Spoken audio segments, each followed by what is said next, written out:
Okay, so then I think when we reach 21, the majority, then we can start. Let's do that. 21.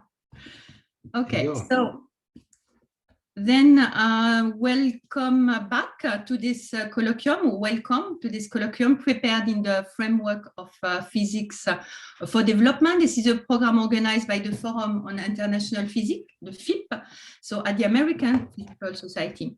So first, I will introduce the member of our FIP panel. So my name is Christine Daur. I work at the European Spallation Source in Sweden.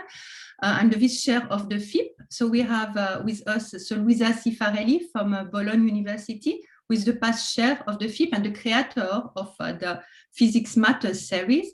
So Joe Niemela from the ICTP, who is the FIP vice chair, and Alan Hurd from Los Alamos, so the current FIP chair. So Marilena Longobardi could not meet us, but then she's the newsletter editor, and then we have quite a lot of presentation as well from the web where you can follow up. So this FIP team has the honor also to be back in Jordan, so with Professor Andrea Lausi, so the scientific director of SESAME, who is co-hosting this event. So the purpose of our FIP program is to reach and engage developing community and inspiring physicists towards more topics of interest. So we want to promote international collaboration. We want to engage everyone who is driven by curiosity to share knowledge, especially supporting international engagement among young scientists, young students, early career physicists. So using science as a vector to transcend boundaries, so gender, religion, politics, but also this is the responsibility of scientists. So this is why we have chosen this arena, the SESAME. So what best to be in this place as a melting pot for all those different convergence. So every month we are setting the scene mainly across the Middle East, like so now in Jordan. So last month we have discovered Pakistan. So we were in Islamabad, so with Professor Hafez Orani and Rod Lind. So connecting as well and learning more about the wildfire. So we will next month travel to Tel Aviv, so in Israel. Then we'll go to Iran, Egypt, Tunisia, and so today we are back to Alan. So indeed, last March 29th, so we have started so the 2021 Physics Matters series from SESAME, so where Professor Lausi had already set up the environment. So you can look at all those presentations as well on our website, the FIP website. So we had our guest speaker, so Professor Claudio Tunis, who transported us to the origin of mankind. So this was observed by light source and neutron source. So even if you had little difficult issues, so this is the live event, this is really a live event, but look at least at the 10 last minutes where you can see a full comprehensive explanation by Andrea Lausi about the SESAME research infrastructure. So today, Gihan will transport us to the origin of SESAME. So this is this enlightenment as well of culture that she will propose to us. So for the logistic, I just say a few words. So we have this Gmail address where you can send us any comment and question. You have the hand to wave, but then we would recommend rather to wait the end of the presentation for the question and answer. And now, so I leave so Andrea Lausi to introduce our guest star today. So with Gihan. Thank you very much, and thank you everybody in FIP for insisting in coming to SESAME, but at least virtually. Now everybody in this period is in his own or her own corner of the world, so being in SESAME or being elsewhere doesn't really matter. But it's really nice to host you here, and so. To introduce Gihan, I know Gihan since many years, but she is a brilliant Egyptian scientist who did her career in biophysics and obtained her PhD in Italy, in the University of Rome. Actually, she also was awarded a scholarship from the very same institutions I obtained a few years before, I must say, a scholarship to the Crystallography Institute of the National Research Council in Italy. And at a certain point, she did what I also did after many years.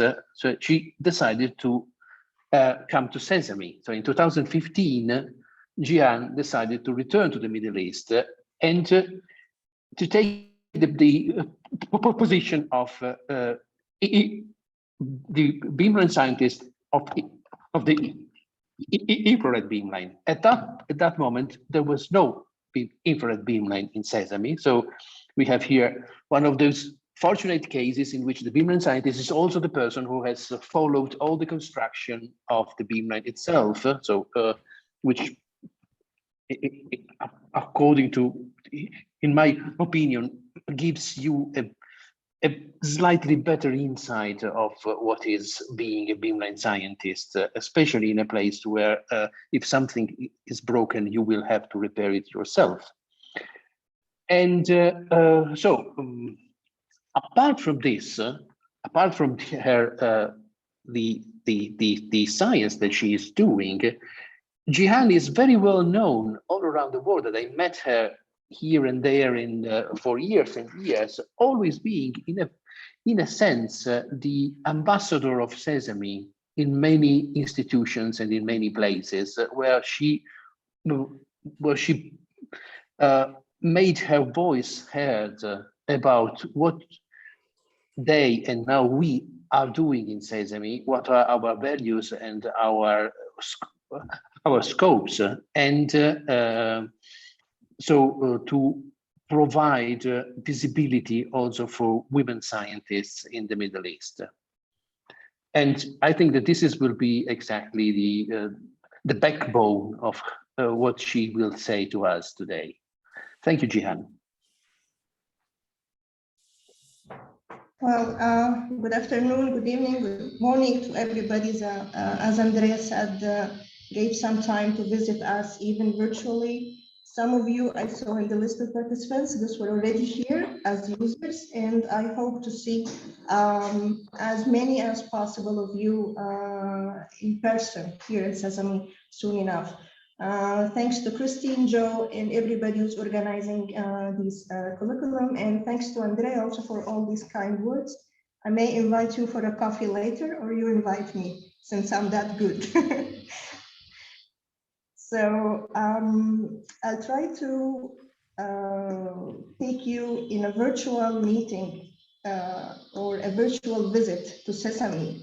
I don't know how many of you have heard before about SESAME, but I'm going to give you an overview of SESAME as an official or professional point of view or fact, but I will also give you my opinion and my point of view, which is quite personal about SESAME and the topic of the talk, which is about another or a new adventure of the Middle East women scientists. And I'll take you in a quite relaxing adventure, so don't worry about science. I'm not speaking about science a lot in this tour. So this is one of the viral pictures that many of us have seen, either on Facebook or Twitter or anywhere, that it quite captures the eye. So what about this picture is it's only one woman among all these scientists that we see in this picture, which is Marie Curie, of course, but it's something that brings questions to our minds. What's going on? Weren't there more women scientists at that period as brilliant as her, as clever as her, to be well known or to participate in such conferences?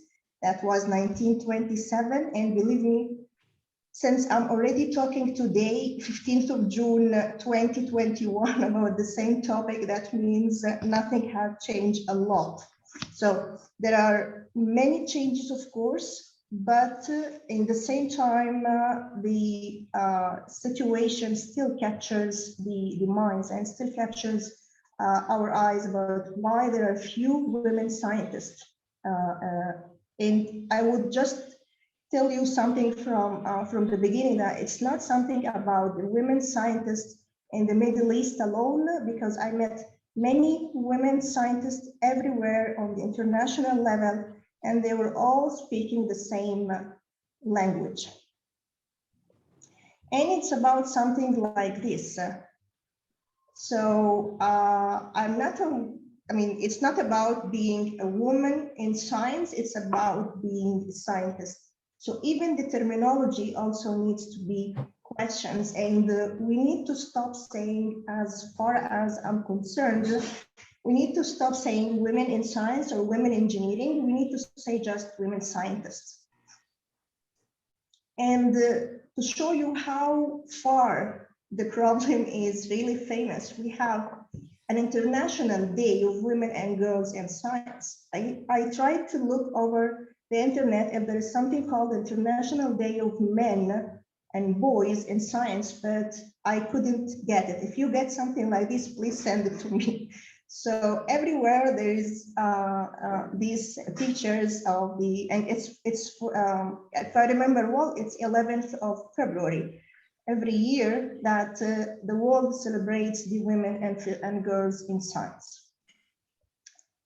And because it's still very important and vital to understand what's going on, you will find a lot of books.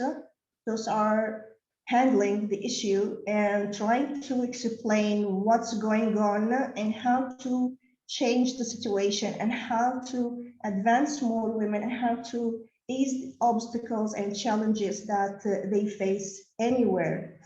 And to show you that this is also reaching the level of girls and kids, there are also books about women in science for kids, not only for our level as adults, but also for kids. And what's funny is that you find something like The Mighty Women of Science, you find something like Wonder Women of Science. So it's something like as if you are watching a movie or a cartoon about women in science.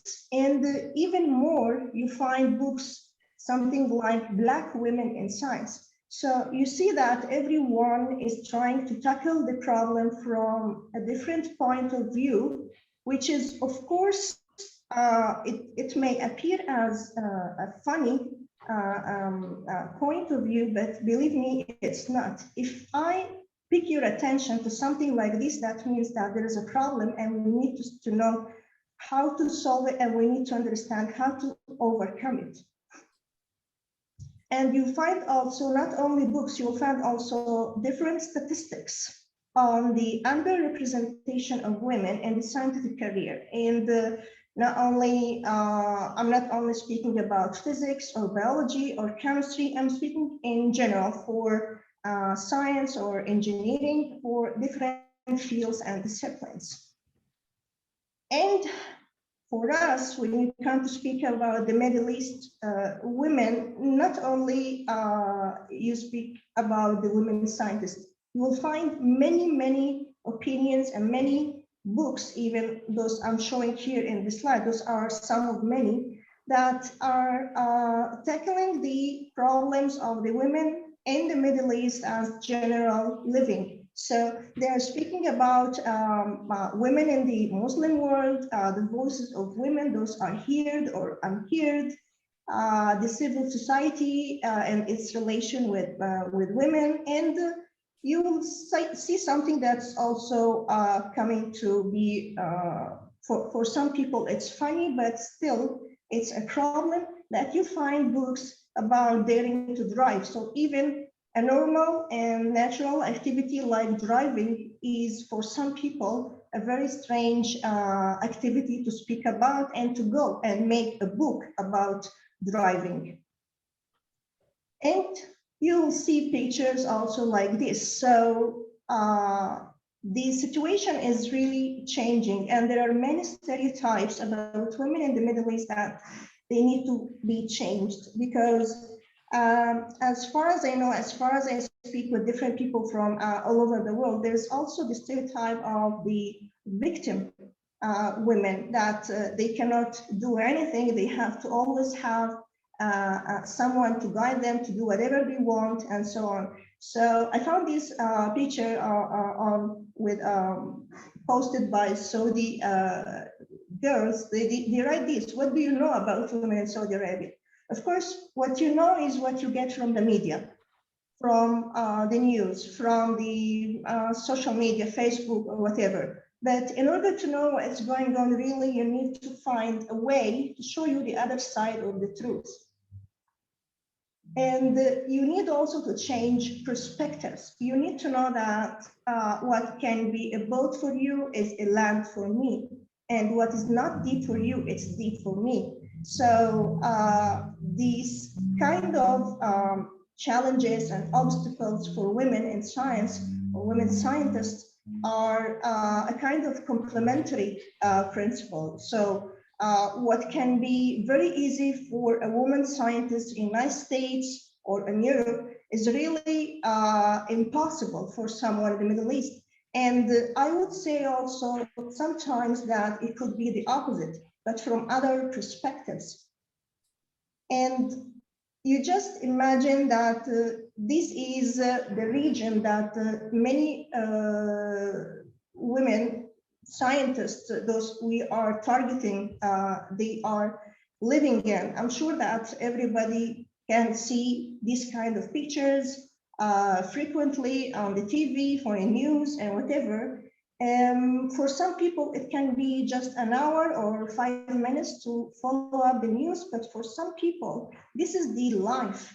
And I cannot imagine that if I see something like this, I can go easily to university or to work and do science. So this is really a challenge for some of us. It's not extrapolated for all the region, but I would say that if something is happening like this, we should be all concerned. And in these situations, you see also pictures like this. Someone is running with a child, someone is running with a dog.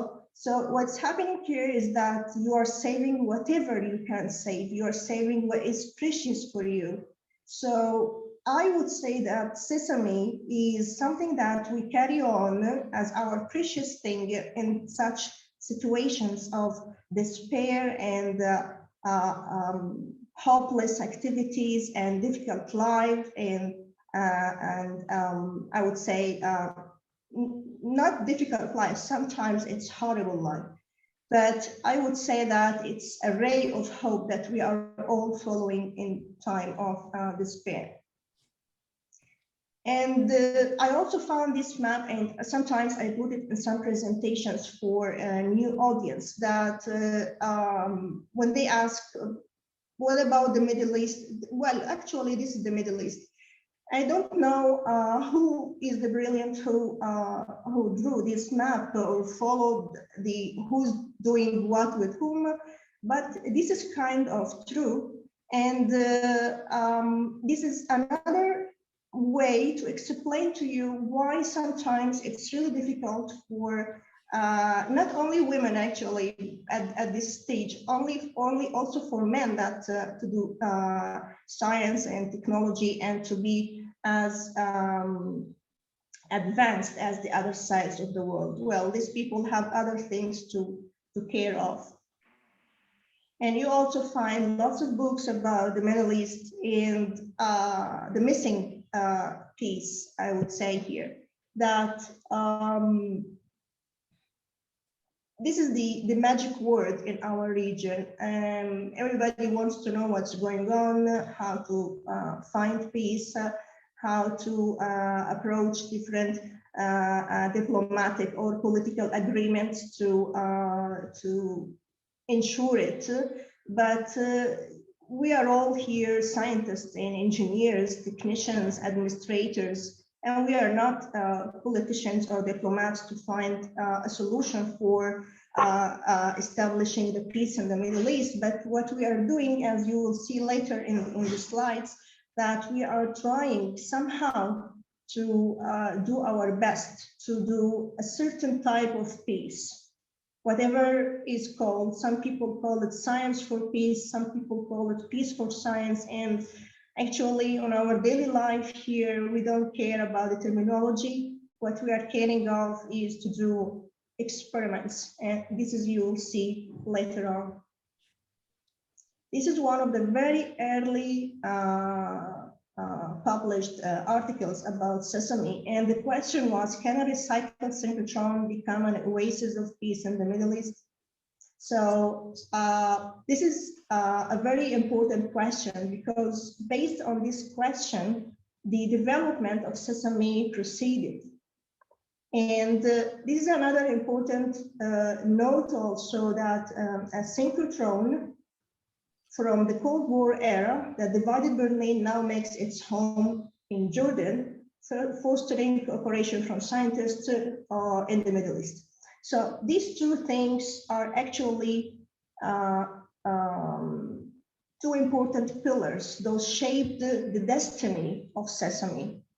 SESAME, as maybe some of you know, was based on a diplomatic science approach, which is sometimes it doesn't work, if not all the time it doesn't work.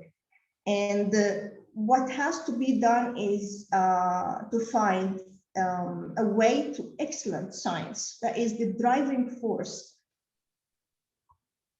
And as many of you know, maybe, that SESAME is modeled on CERN, which is building peace, but through scientific collaborations.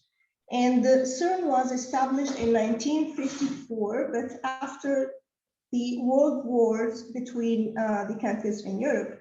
And the two important factors that shaped CERN is that are that physicists realized that no European country alone could compete to establish a facility such as CERN.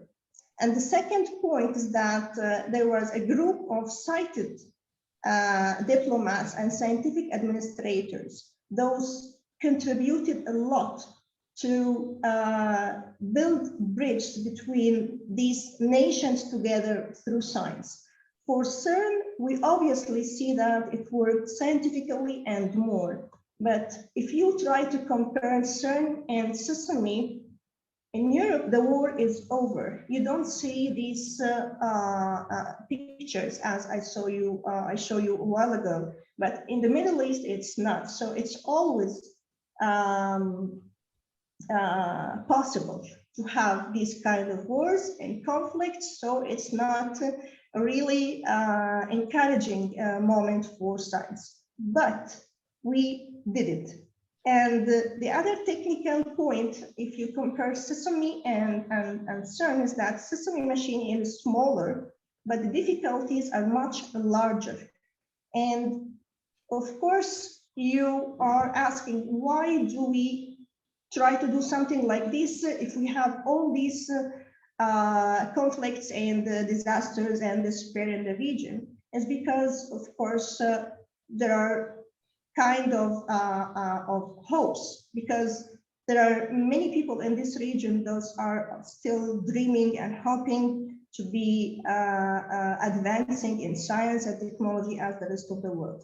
So the former objectives of SESAME are basically three: to foster the world-class and basic and applied research, development of high-tech industry, to address the regional and global concerns for different fields such as biomedicine, environment, cultural heritage, and so on, and also to reverse the brain drain in the Middle East.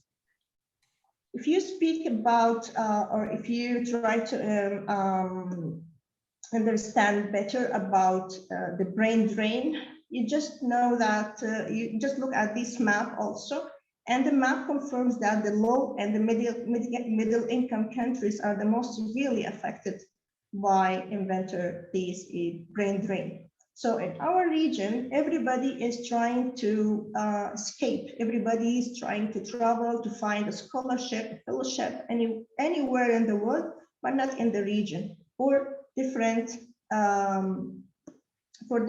reasons, of course.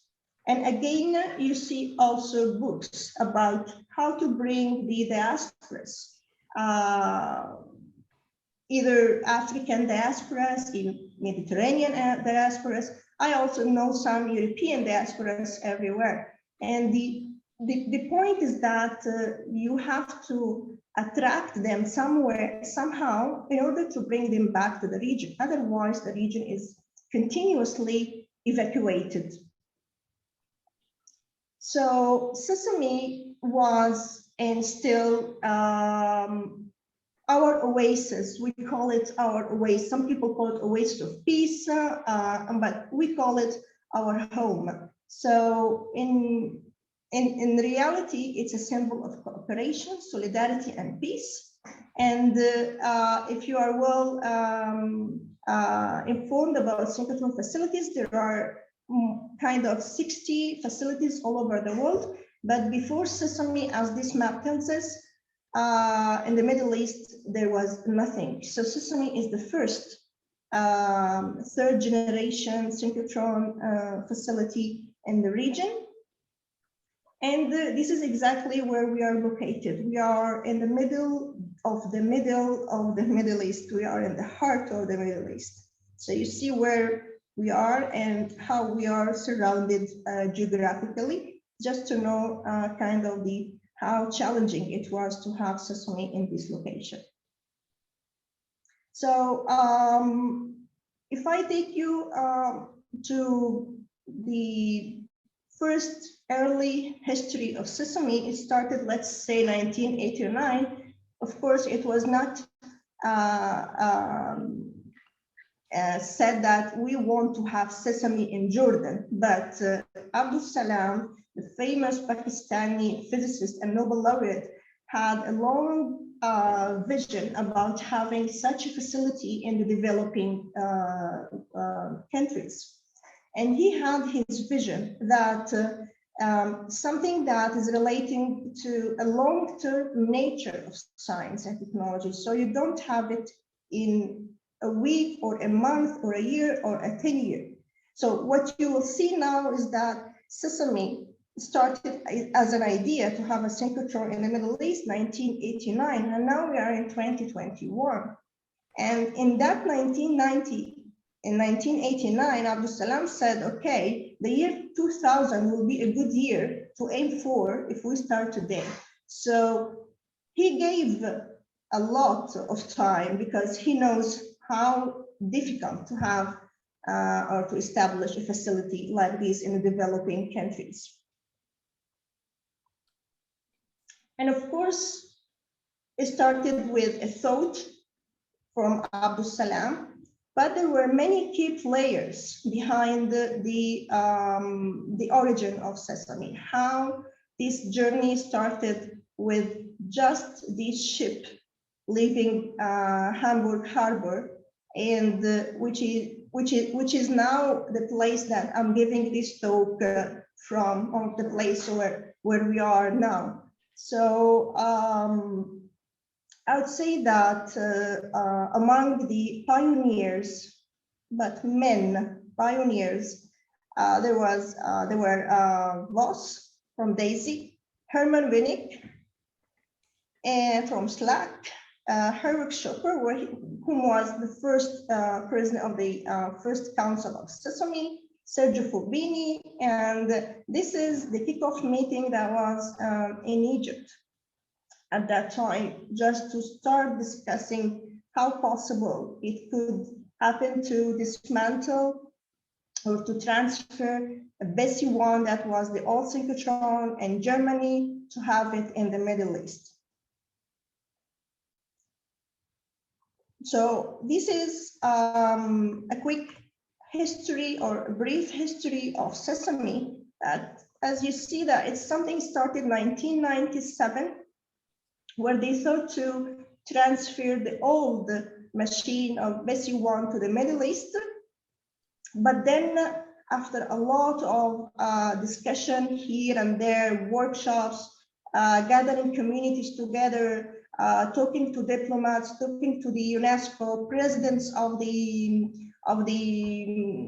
countries in the region, it was a very dramatic change that they decided eventually to build a completely new accelerator. So yes, we are still using Bessie injector, the old one, but the decision was to completely have a new accelerator ring that is of energy 2.5 giga-electron volt instead of the 0.8 giga-electron volt.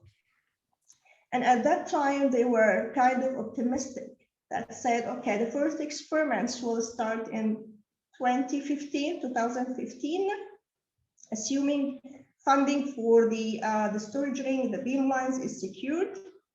But this 2015 eventually got to be 2018, where we started our first experiment, where we started the scientific program of SESAME using the first operational beamline that was the exact X-ray fluorescence beamline. This was a historical letter for a proposal to have the synchrotron radiation source in the Middle East. And you'll see here a lot of researchers, scientists from the region, from everywhere in the region. You see, not only from the region, but also from others. You see from Egypt, Cyprus, Turkey, United States, France. I cannot read all of them, but that was in 1999. And the conceptual design for the upgrade to 2 giga-electron volt was in 2002, which was followed again after lots of discussions to upgrade SESAME to the final agreed on energy that is 2.5 giga-electron volt, that is 2003, which is the same energy that we reached eventually and the one that we are working with now. So yes, can this synchrotron that divided Berlin be established in the Middle East based on cooperation from scientists? Yes, that was SESAME in 2002. Some boxes dismantled of Bessie 1 in Germany, but this is SESAME now, 2021. And again, to elaborate more about our unique cooperation in the region and why it's considered, why it's considered a symbol for peace or science for peace. You just look at this map, and these are the SESAME members currently. Those are 8 members: Cyprus, Egypt, Iran, Israel, Jordan, Pakistan, Palestine, and Turkey. And if you are well informed of the political conflicts, you easily capture some real problems in these 8 members. But we are trying to, as I said, to overcome these difficulties. And as I said also, we are not diplomats. We leave the diplomats and the politicians and the presidents. They do whatever they want. They are well capable to do their business, but we are also doing our business in our own way, and it's science and it's experiments that you will see by the end of these slides. SESAME has also observer countries. Those are listed here. Among them, the European Union, France, Germany, Greece, Italy, Japan. I don't want to miss any, but you can find all of them if you search for that. And why we are having this kind of involvement? Actually, the answer is because we are all involved on this earth. Nobody can live alone and nobody can work alone, and it's a matter of survival sometimes to have to deal with the others, even if you don't personally like, but somehow we're all involved in the same circle. And something else is that science diplomacy works better with the most challenging relationships. So yes, people are calling us an example of science diplomacy, a brilliant example of science diplomacy. But again, there are levels. Where do we do this terminology like science diplomacy? Because if I'm having a user here working on a biomedicine or cultural heritage, there's nothing can be defined clearly as science diplomacy. But what we are doing is right science diplomacy, even if we don't have the tags on our foreheads that we are science diplomats. And as I said earlier, also that science diplomacy does not work without a true and real scientific exchange. So we cannot spend the time just talking about let's be good together, I like you, you like me, and that's it. No, we need to move forward with kind of success. And to do this, we have to have a scientific exchange together. So this is a kind of a picture that I got during the first onset of the COVID-19. That all the world was affected, and all the world was trying to find a solution together. Nobody looked at the flags. Nobody looked at the nationalities. Nobody looked at who's doing this vaccine for who. I don't know who prepared the vaccine that they took. But as I said, we are all involved, and somehow with science, there are no tags, there are no borders, there are no maps. These are just maps to show you the situation, but it's not a map to follow. And this is a map as the politicians see it, which again, for the politicians and diplomats, it's of course, they have to care about the borders. But for us as scientists, as engineers, as technicians, we don't really care sometimes whom I'm working with, as far as there are, how to say, credibility and honesty. So, okay, we work together as long as everything is about science and research. And science in anywhere, in any such synchrotron facility, which is a perfect place for science communication, if you want to say, or science diplomacy, is based on common purpose and common values. And these are some examples of synchrotron facilities everywhere, where you go there, you just do your experiment, but you don't ask about the nationality of the people that are working there. And it's the same for us. So nobody is actually caring about this. Of course, everyone has personal point of view, but once you put your feet in this place, you implicitly or explicitly know that these are not the rules, but this is the common way of working here. This is the common values of working here. No rejection, but full acceptance in accomplishing a scientific experiment together. And the nice thing is that not only we succeeded as a synchrotron facility in the region and the neighboring countries, but also we are becoming a role model for others.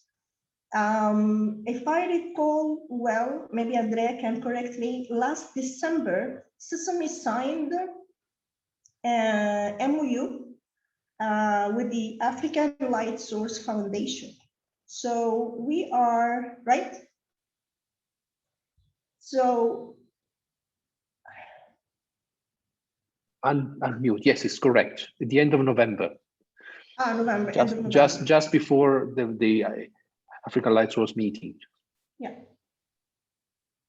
Thank you. So this is a nice way also to show that we also received technology and we learned the lesson from other people, from other experts. But it's also nice to be a model for others. Those are still lacking this technology in their region. If you look at again to the map of synchrotrons, you will find out that in whole Africa, there is nothing. There is not even a single facility.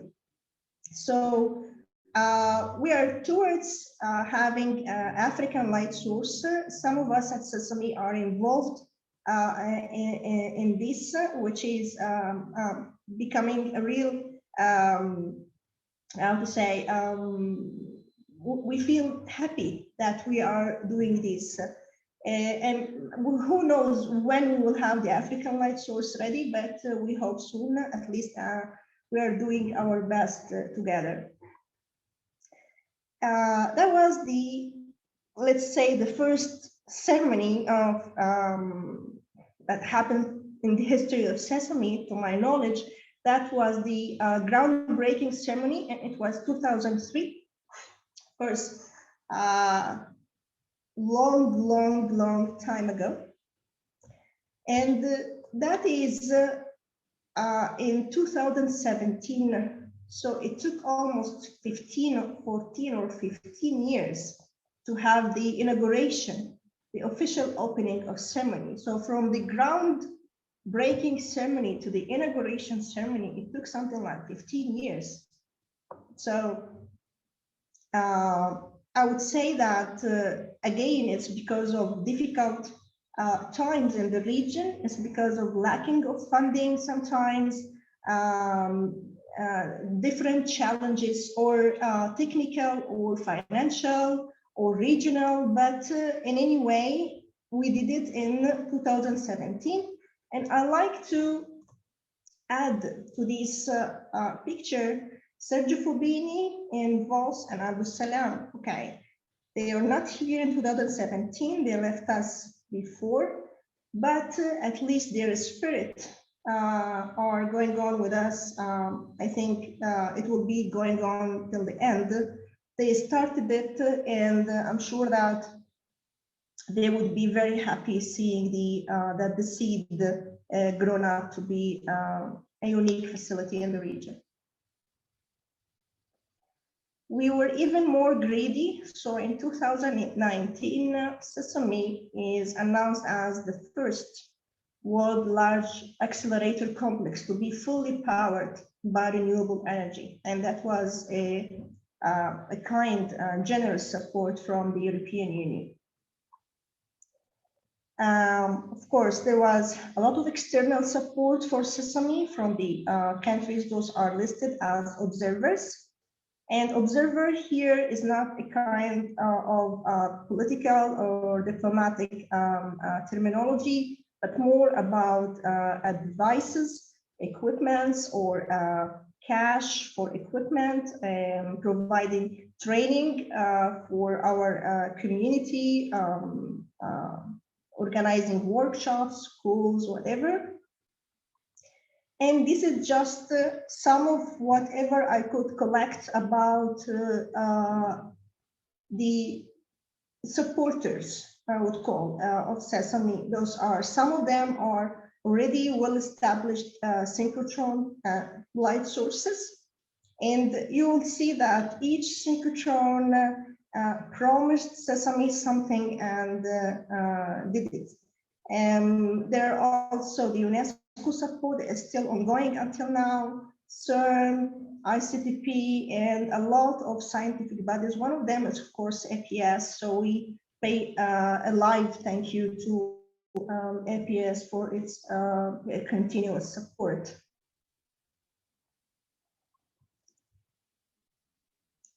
I take you to a quick journey to SESAME. I started with a drawing like this. That is the ground breaking ceremony in 2003.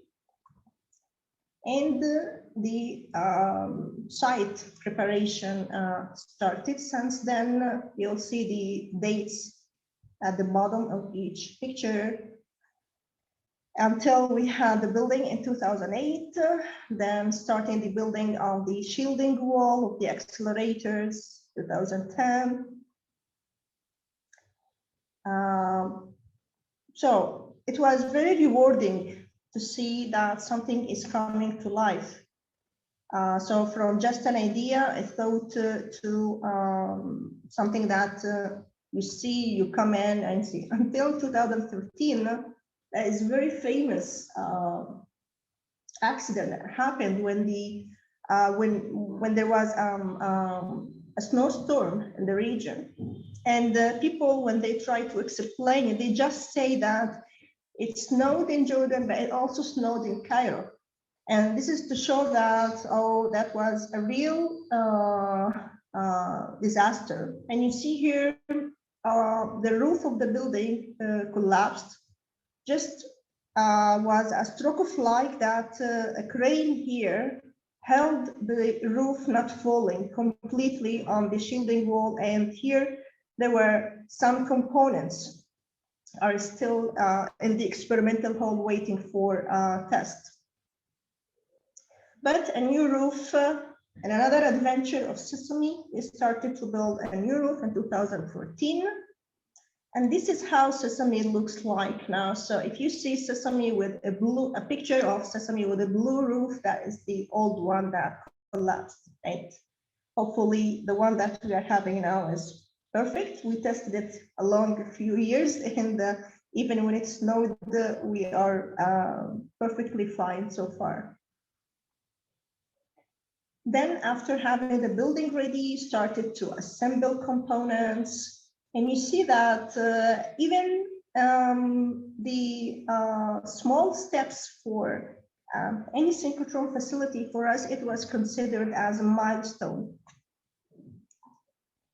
Here's the storage ring. The components started to arrive. And this is something that I also show as, I call it science diplomacy in action. And what you have here is that this is one of the 16 cells of the storage ring of the main accelerator.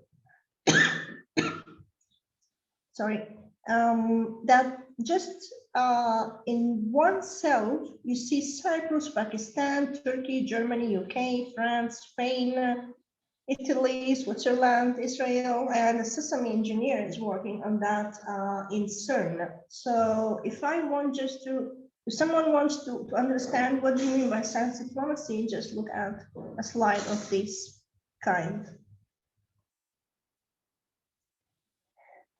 So I would like to just point out that having a facility without community is a waste of time. So knowing from the beginning that it would take years to have SESAME ready to host users, and starting from the groundbreaking ceremony in 2003 until the official opening in 2017, there was a lot of work that had been done. So with the help of our supporters and people of SESAME, a lot of activities took place, like organizing schools, workshops, visits to already operational light sources. And that was a very important step, because some people say, well,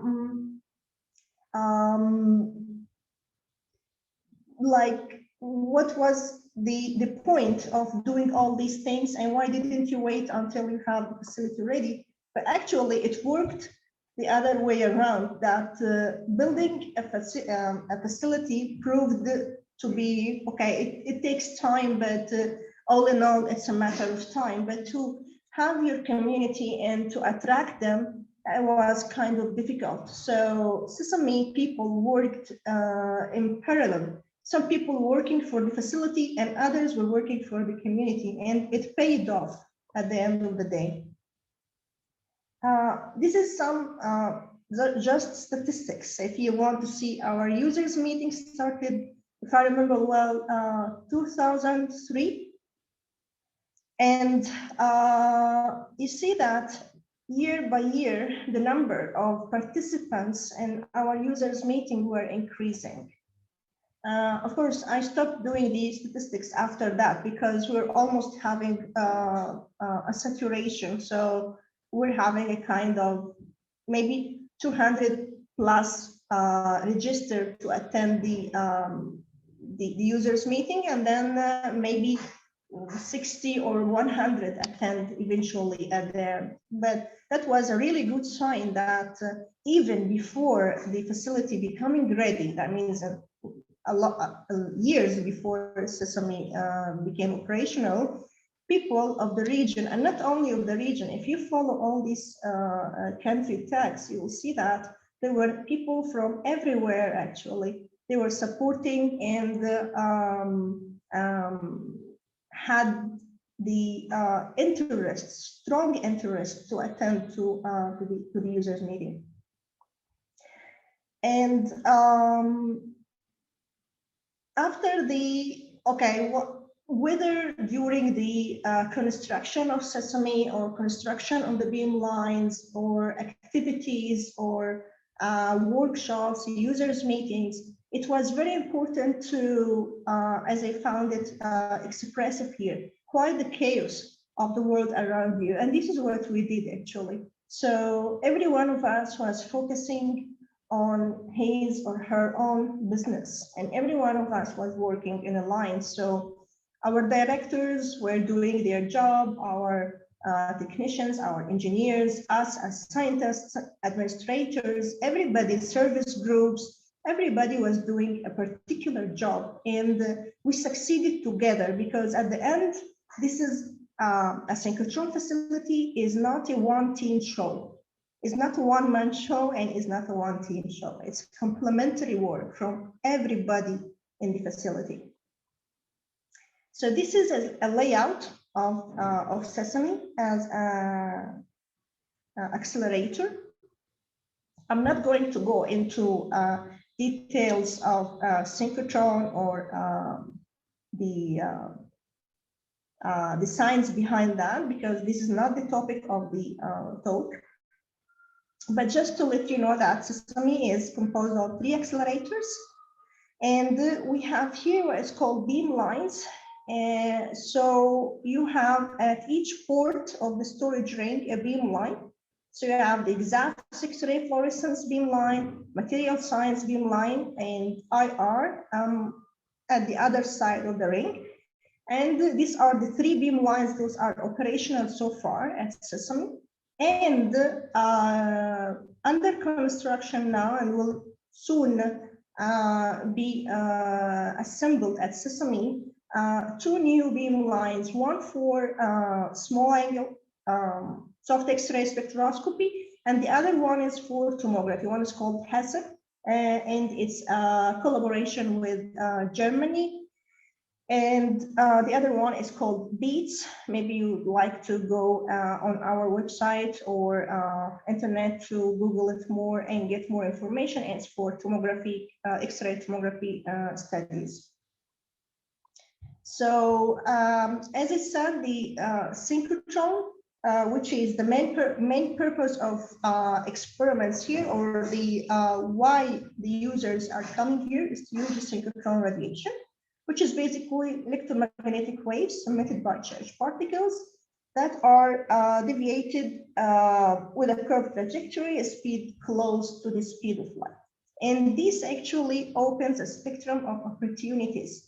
This gives a synchrotron radiation unique properties, and also we can use it in a complementary way that for the same study, you can use infrared and you can use X-ray. So this is something I will show you also in one of my slides at the end of the talk. This is the first operational beamline. That was the exact X-ray fluorescence beamline.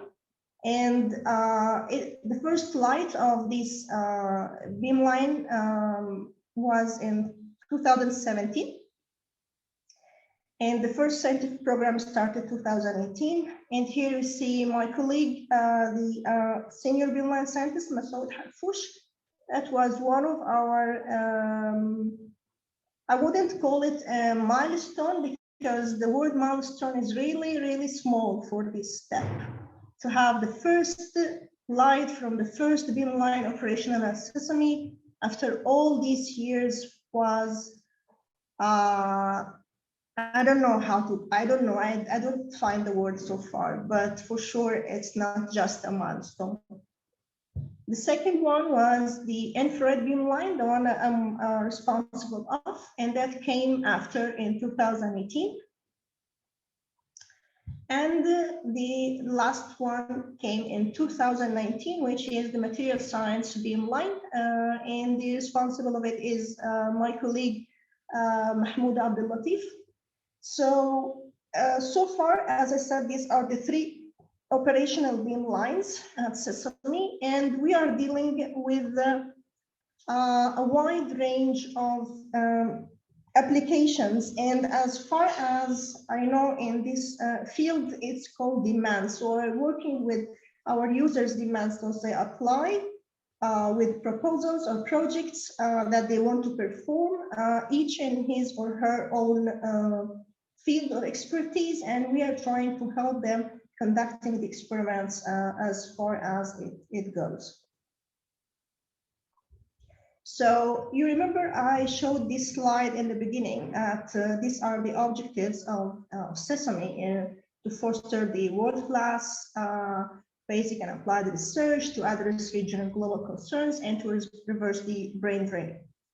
But I would like to give you also my personal point of view about why do we need SESAME in our region from the perspective of us as scientists in the region, and also not the scientists working at SESAME, but scientists all in all, also our users' point of view, because it's ours and it's our home.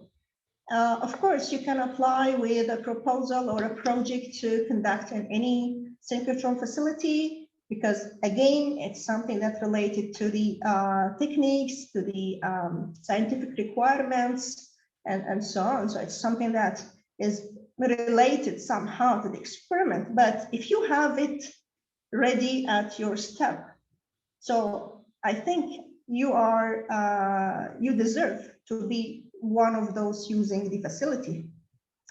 And because we are the right people to realize our needs. I always say this, we seek help, but we also do our homework. SESAME wouldn't go live or wouldn't be becoming SESAME without the help of many, many people, many experts, many supporters, many advisors. But if we weren't here, and I'm putting now myself with everybody that was here before me years ago, this place also wouldn't be this encouraging to keep going on. Our advisors or experts wouldn't keep on working with people. Those don't care. But because we care, everything came into place. Because there are traditional constraints, and this is something that I passed by while working with some users, when we chat, when we talk in the users meetings, or when we talk in the time of experiments. There are still traditional constraints that prevent basically the women scientists of the region to go abroad, to travel, and to work on the experiments or the project or whatever they are looking for, and they cannot object such constraints. And again, going back to the reverse brain drain, this is because we are tired of wandering everywhere. Okay, it's nice to keep visiting places, to go everywhere, just having a look, doing an experiment, coming back, but at the end of the day, you want to come back to your region, you want to come back to your country. And this is why myself and some of my colleagues here did actually, they came back. We're all in Europe. Look at Andrea, for example. He's here now. one of I see now. Mahmoud, Masoud, all these people. I don't remember who else because Gianluca, who's the responsible of the tomography beamline. So all these people are going around for science. It's not important where you do it, but we, since we are from the region, we like to come here. We want to be here. If not, we need. And peace, okay, everybody's talking about peace, but everybody has a different meaning for this word. And I leave it open. Everybody knows what his or her peace means to follow up. I start with the pioneers of SESAME. But I'm going to show now is, I spoke about the pioneer of SESAME, but I spoke only about men. And now I'm going to speak about if there was a pioneer woman in SESAME. And I came across two examples. Those, I know one of them personally, but the other one, Ada, I don't know. I didn't meet her personally. I hope so. And of course, I start with Ada Younaf, the Nobel Prize laureate in chemistry in 2009. And here you see Ada in one of the SESAME users meetings. That was the 8th annual users meeting that took place in Jordan 2009. And these are a group of Iranian students. And what was important here is her science and her scientific advice to them in the field of protein crystallography. And these are some letters, those I came across also from someone recently, that these are a fax cover for a seminar that was held in 1998. It was on the experimental techniques in high energy and sync radiation. And you see all these people gathering together in one place to try to find a way how to establish a facility like SESAME in the Middle East. That was in Torino, but there is also this letter from Ada to the Synchrotron Radiation Committee of the Israeli Academy. So as far as it's clear that there were pioneer men scientists, I want to drop men and women, but unfortunately I have to because this is the topic of the talk, but I have to. But on the same side, on parallel to this, there was also Ada letter to encourage her government to participate and to promote having the establishment of facility like SESAME, which is basically started by, as I said, dismantling Bessie 1 and having it here. I've also I met Zahra Sars a lot, through whom she was and still a key driver for SESAME. Zahra was the chair of our scientific advisory committee for years, and also recently, like 2019, she was awarded SSS award for science diplomacy. And I passed by her, one of her inspiring quotes also that says actually this, keep calm, keep trying, and keep your work standards high. If you have a goal in mind, you don't always get there on a straight path. Ask yourself, would you run a marathon if no one is watching? That was actually kind of inspiring a lot for someone who's working at SESAME. But guess what? If you go back to the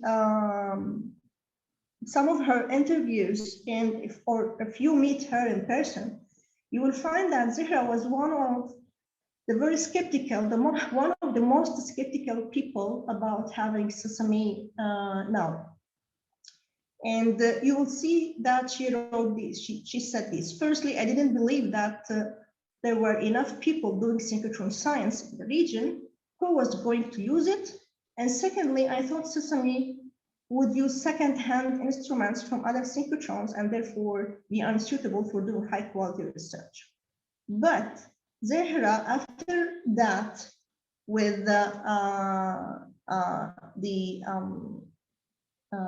trials of many people to convince her, and what she eventually saw of SESAME, she said this: now I'm a convert, and converts are the best advocates. So Zahra is now, or she was also for years, a brilliant ambassador of SESAME after being one of the most skeptical people about it. So is it easy to be a pioneer, but a woman pioneer in our region? I'll show you now some examples, because we always have these statistics that yes, in the pyramid of scientific career of women, whenever you go up, the number gets less. But I'll show you now some examples. I start with a generous agreement with the ICTP, the International Center for Theoretical Physics of Abu Salam, that we had an agreement with the ICTP, with the infrared lab that I was following on. And the ICTP was giving us equipment plus 3 to 6 months fellowships at the IR Beamline, or the IR laboratory, years before it became a Beamline, actually. So we're having only the conventional spectrometer microscope without synchrotron radiation. For this, the first 2 women students, those came to SESAME, were Palestinian girls. And each of them was working on biomedical applications. And when this succeeded, it was repeated again, and with 2 other Palestinian students from Gaza, and one was working on the water pollution, the other one was working on soil pollution. And if you try to do some statistics to our male-female users, you have this percentage for 2018. And this is for 2019. This is for my Beamline. Of course, I don't know about the other Beamlines, but I have more women attraction than others, maybe, I don't know. So I'll give you some highlights quickly about our brilliant women scientists, those conducted their research at SESAME. This is one of the studies that was on a disease, that's the preeclampsia disease, and the study was identifying the pathogenesis of this disease. The 2 users were or are from Jordan, and that was a very successful experiment, and it was published recently in an international journal. The success also on this study led us to continue doing another collaboration.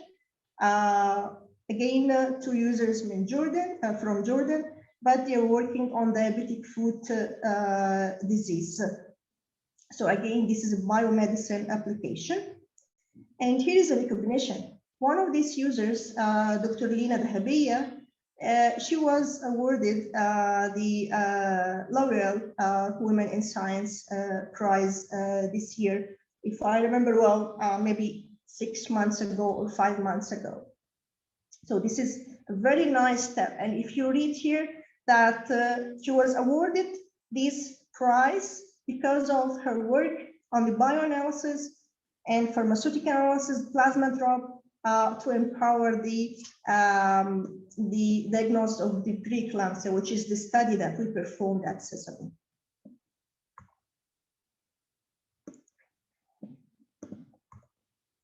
This is another study by Egyptian users, and it was on Alzheimer's disease, again, biomedicine. And also this study was on the infrared beam line, and it was also published in a highly reviewed international journal. And again, two women scientists working in pharmacology from Jordan. They were working on insulin nucleoadhesive buccal films. And also this study was recently published. Another study on breast cancer. One of the two users were a woman scientist, and we are working now to finalize this publication. It was the first study to be conducted at SESAME on the single cell biological level.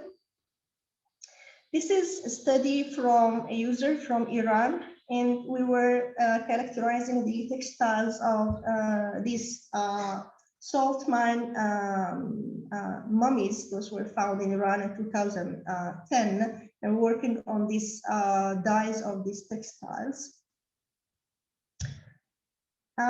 This is something I call women empowerment, because the person you see here, she's Mariangela Cistelli-Guidi. She's the person that whom I worked with her before coming to SESAME, and she's already a beamline scientist in Italy. So she already has a beamline. But what was nice in this sense that she applied for SESAME to use my beamline, and that was a kind of nice scientific exchange. She didn't need infrared because she already has it, but the scientific exchange working on a different instrument, a different machine, different accelerator, gave us a way to collaborate. And also this publication was accepted recently, and we are waiting for the final format of it. Another two users from Iran, Maida Darzi and Victoria Beltrer. And this shows you also the international level of cooperation and empowerment between women scientists in the region and with others also. So we had this interesting study on ancient Quranic manuscripts, and we are still working on the data analysis of this, but I hope soon that we will get it published. This is one of our also nice, interesting experiments that was conducted maybe, I think, 1 year ago on the IR beamline. It was on Egyptian mummified head skin, the one that you see in the slide. And the users were from Greece and UK. So both were not from the region, but both wanted to conduct the experiment here. And this study was published just last week in, again, a very respected international journal. It was one of the studies also on Petra. If you haven't come to Petra, Petra come to you. So we worked on Nabatean wall paintings in Jordan. And again, you see international level of communication between the women scientists, one from Jordan, Maram Nas, and Rebecca Tahrani from Germany. This is one of the most, I would say, famous collaborations of this group in SESAME. So we have the group leader, Kelsey Lawrence. We have also her group, whom are all women scientists. So they're all archaeologists working on ancient human remains, bones, teeth, hair, skin, whatever they can find in the tombs of the mummy while excavation, they bring it to SESAME. So we have a long, long collaboration with this group, and not only on the infrared beamline, also on the exact 6RF beamline. And this is when I mentioned that we can do complementary studies. This is an example of this. So again, they're doing their experiments with my colleague Masoud Harfouch on the EXAF Sector F beamline. And this is another group at the EXAFs with a Pakistani group. Again, you see here Naila Jabin, the group leader, and again with her students coming to work at SESAME on the sustainable energy system or the green energy. And this is from Jordan. Nof Mahmoud was also working on delivery agents for cancer treatments. And what is also nice is that also Nof was recognized by the L'Oreal UNESCO Fellowship for 2019. And the last example is shown from the last operational beamline so far, which is the material science powder diffraction beamline on climate change control. And I would say that this is a student, Ala Mahmoud Al-Ghorani from Jordan Royal Society. And I wouldn't say that I showed everything that happened here, but I showed you some highlights of what women scientists in the region or from other regions or also from Europe, where they already have the advanced facilities, how they empower each other, how they cooperate together and moving towards one goal. I would just ask you for something that this is an initiative that is called Trust Science.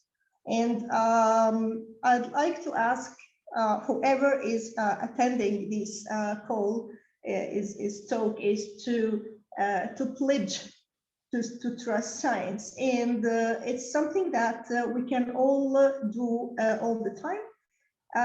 Finally, I'd like to share with you this news also, a recognition, okay, for what I'm doing, maybe, I don't know yet. So I was also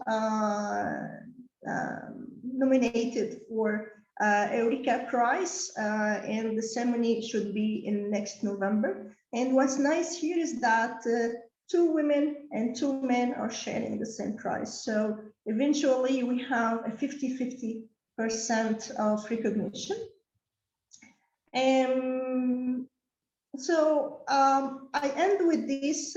I thank you all. And this is the magic word that I eventually got to know after all these years, or working alone or working in Europe or working here, that every woman scientist should keep dreaming and should try whatever she can do. And maybe, yeah, maybe, I don't know, maybe Nobel Prize is the ceiling that anyone is looking for, but maybe there's something more. Thank you so much.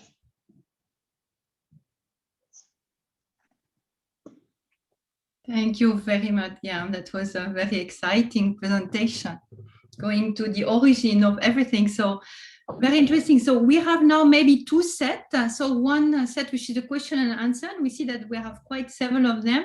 And we would like as well to find a way to engage, because we have a forum of international physics. So it's kind as a forum to be able to discuss as well. And just maybe quickly to introduce as well the member of the panel that we have here. So we have the honor to have Zafra Lerman with us. So with her foundation that she will describe, I think it will be a very important aspect to underline the word peace. So SESAME for peace that you were mentioning about, and also all the support. So with Adayona, so she couldn't make it today, but indeed the archive that she was sending while we were preparing another seminar. So open, and then she said that she was really welcoming us to be able to use them. So, and I think that Zafra has been working as well with her quite intensively, so it's really nice. And we have as well, so Bernard Amadei from the Engineer Without Borders, so who is joining us so from America, but I mean being French as well, and working a lot with the Middle East. So same way there, so we connect all the different continents, so he can as well bring as well some input and help potentially with the question and answer. So that's how we could build up as well of that. And then we have as well, so Ghaleb Natour, so from Jülich, and he can explain also from your point of view as well how important education is and how you already have some possibility as well for supporting Palestinian students as well with the SESAME. And of course, we have so our panel that I was mentioning earlier, so with Joe Niemela, with the ICTP, so a pile of knowledge that could be shared as well.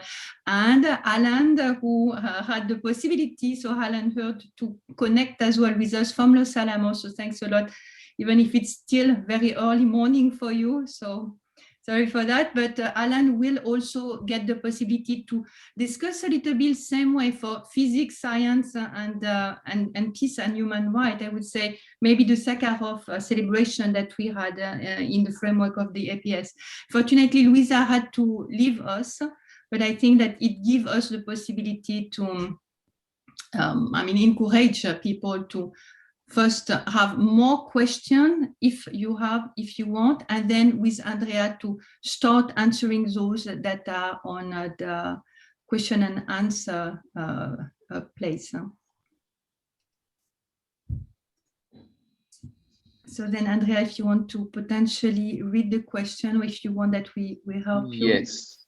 So the first question is from Samia Shafi Kadu. Thank you for your presentation. I think it's a good example for South-South initiative. Greetings from Tunisia. Then, after these compliments, there is a real question. In terms of scientific cooperation, and this is Miravat Samshad asking, what opportunities does SESAME offers for citizen science?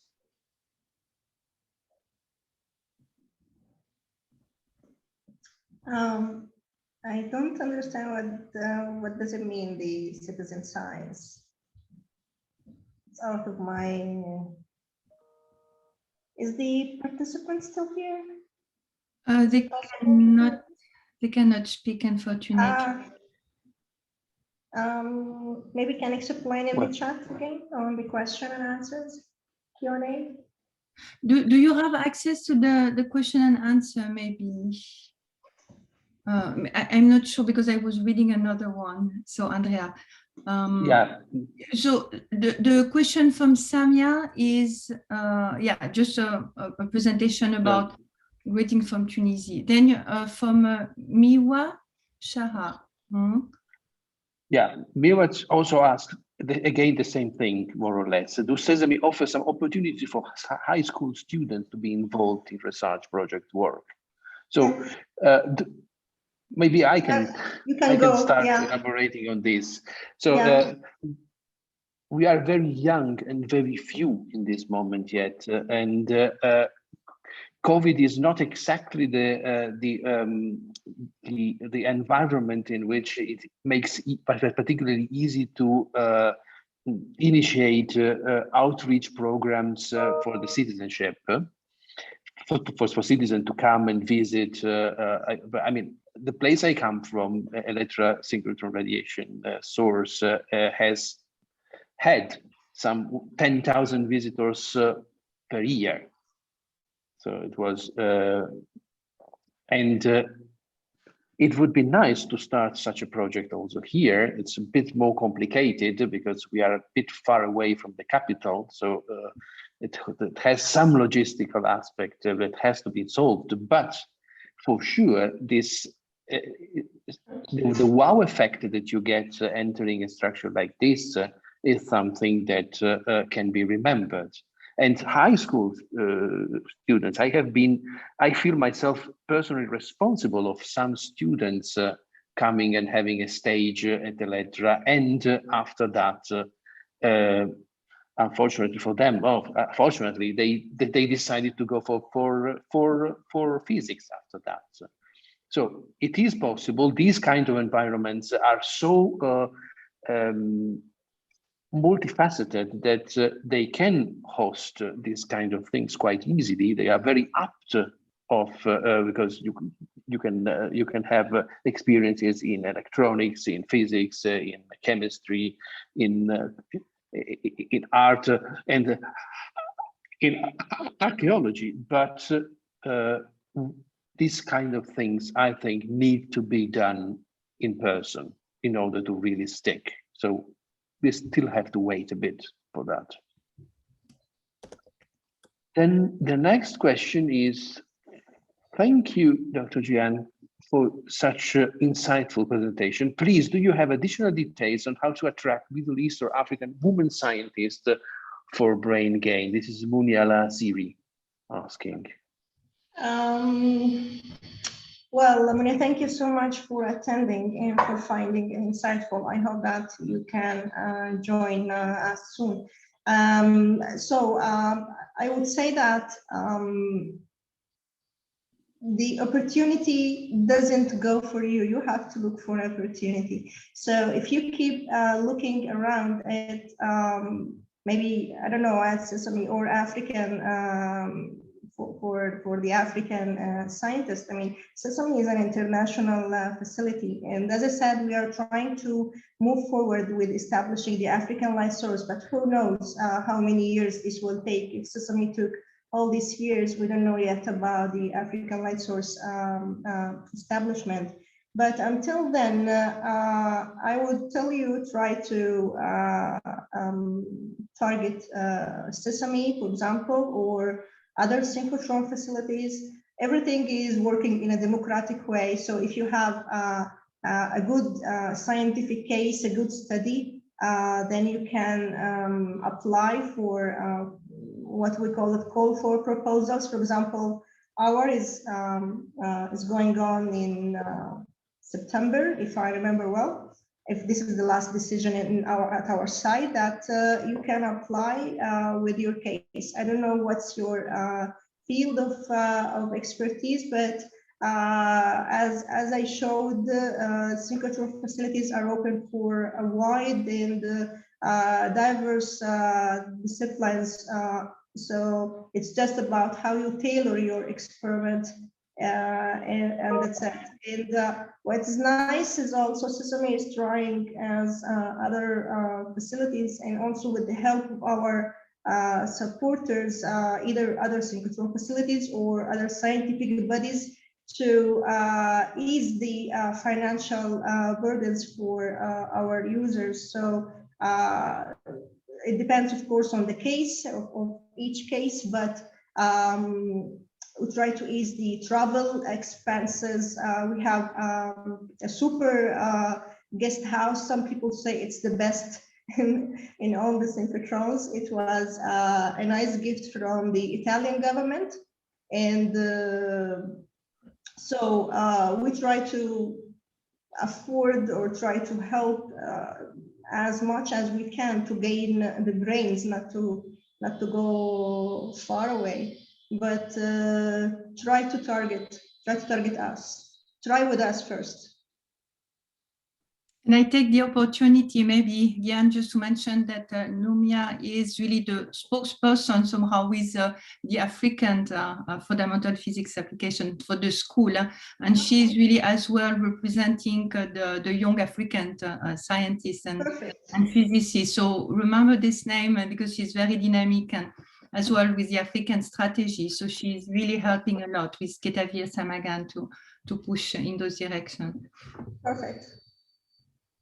Please send me an email also, Munia, and maybe we find a way to collaborate.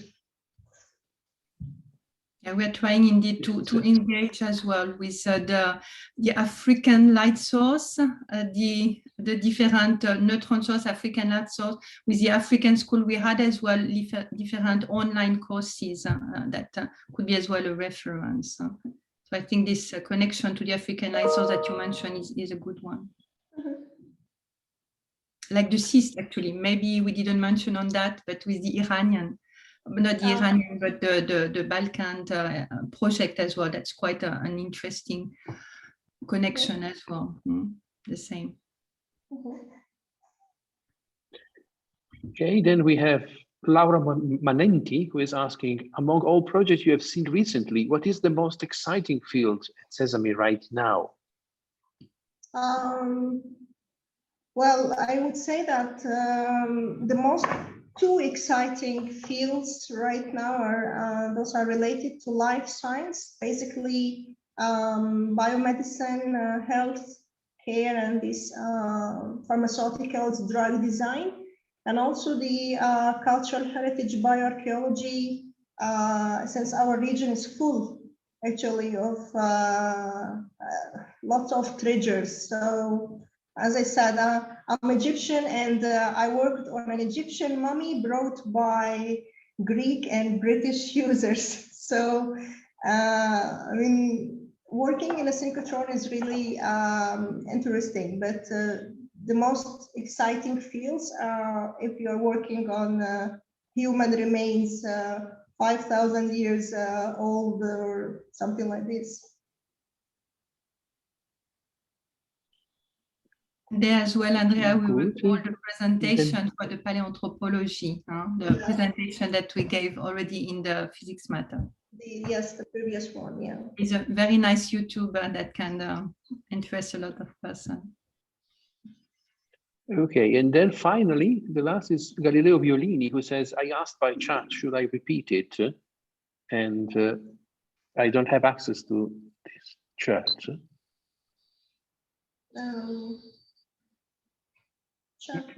Indeed, there was a question of, maybe I can look at it. 2:49 p.m. If you go by time. Exactly. Jo, do you want to read it, maybe? Okay, I'll read it. You have it. Assuming this is the only one. So then the Yerevan meeting, Yerevan, I guess, in 2000, there were also Greece and Armenia. Greece is an observer, Armenia disappeared. In the political framework he presented, a stronger involvement of them could have been desirable. Any attempt in this direction? I guess that's a question. Second question, how much is Jordanian investment and current commitment? Well, the first question is semi-political, so I leave it to Andrea maybe. I mean, Greece is an observer, yes, but I don't know if Armenia was there. I mean, maybe it's there, but it's out of my knowledge, I'm sorry. But what I can say is that SESAME is always open to new memberships, to new members, to new observers. I don't know particularly about Armenia, but it will be, I think it will be a nice thing to do. About the second question, which is how much Jordanian investment and current commitment, I just start by saying that Jordan is the country that was committed since the beginning to get the construction site. So SESAME, this area where we are was gifted by the Jordanian government. Of course, there's annual investment or annual commitment, annual contribution from each member. But Jordan, I also leave it to Andrea, but Jordan is one of the top countries those are heavily, extensively investing in SESAME, either in services or in cash or annual contribution. Maybe Andrea wants to elaborate. Yeah, about the first part, we are continuously seeking ways of introducing ourselves to countries or return to countries and have people involved and starting maybe from having users. We had an Armenian, machine physicist until a few months ago. And so all countries are more than welcome to enter both the premises physically and the roster of members, associate members, and observers of SESAME. And it is true that if you sum up all the contributions given also as the ground in which we are we are staying now, most probably Jordan has been until now the largest contributor to SESAME. So it has been quite essential. And it continues to be. Yeah. So they are full members, and they are involved in the yearly quota as all the other members. In the same topic, so we have a question from Kayode Oyedesi, who is asking as well for collaboration with the African region. So do you have any, how does it work in general? Because maybe they're not part indeed of the 8 countries, but do you have still collaboration? Or this is the reason why we need the African light source? How do you work with them? We have a few users from African countries, and we are actively working in order to increase this share. And actually, I personally have a dream that, so, you know, in the years before my arrival, I'm here since COVID. Yeah? I arrived with the COVID. And in the years before, SESAME benefited of a huge amount of training from other synchrotrons and from facilities all over the world. And so it has been a place where a lot of teaching has been given to the users, to the staff members who are not anymore here, but has moved to other countries and or back to their countries. So I think that it is, and the quality of this is the synchrotron that you see. So this is now a very well, not only motivated, but also well educated staff. They are very experts. Nothing missing, let's say. So I think that this is the moment to give back. And this was my plan since I arrived here. So to find out a way in which we use SESAME as a teaching center for the region and also for the neighboring Africa, which could be a cradle for the African light source. Also in this sense, it's together with the synchrotron, you need to build the community of scientists which are using synchrotron. Otherwise, there is no. Actually, you should first have that, and then have a synchrotron. Yeah, okay. They work together. Yeah, that's one thing. In Italy, there was little. The tradition was already there, but the presence of Electra since the early 90s boosted the use of synchrotron radiation in Italy.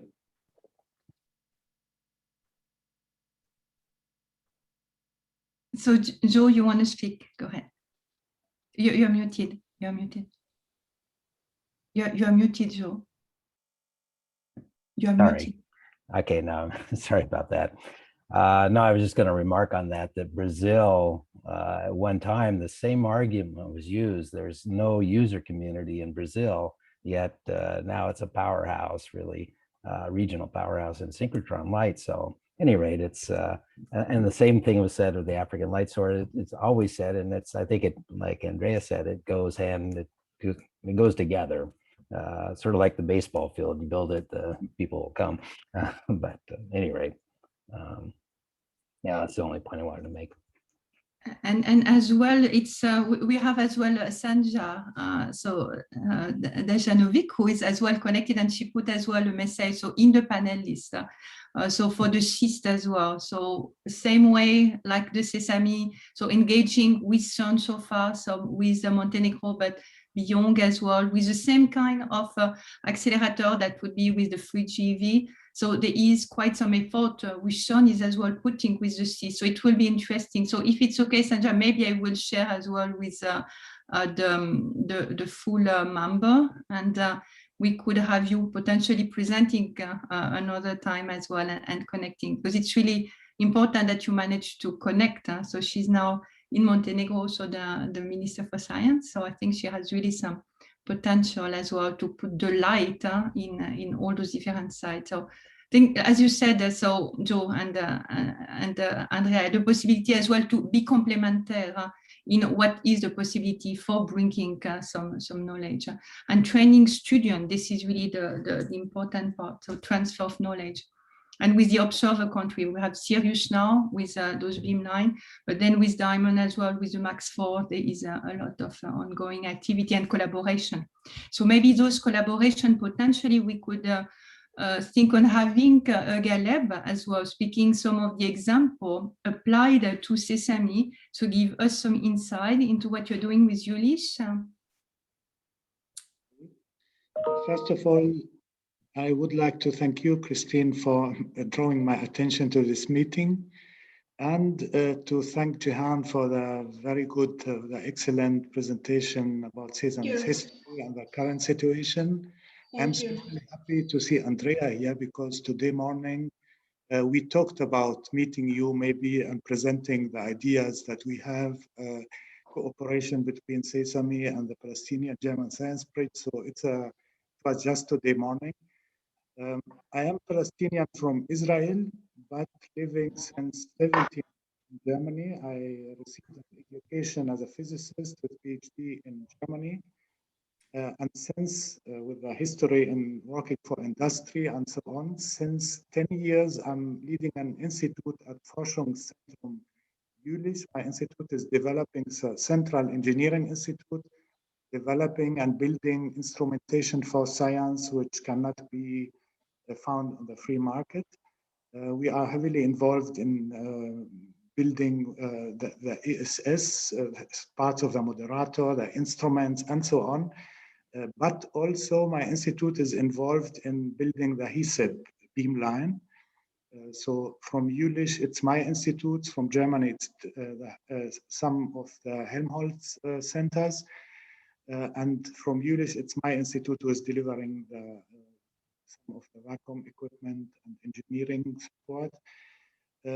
Yeah, and I'm since many years involved in peace with science, science diplomacy, and so on. I visited SESAME 2 times. One was also in 2017, what you showed the pictures there.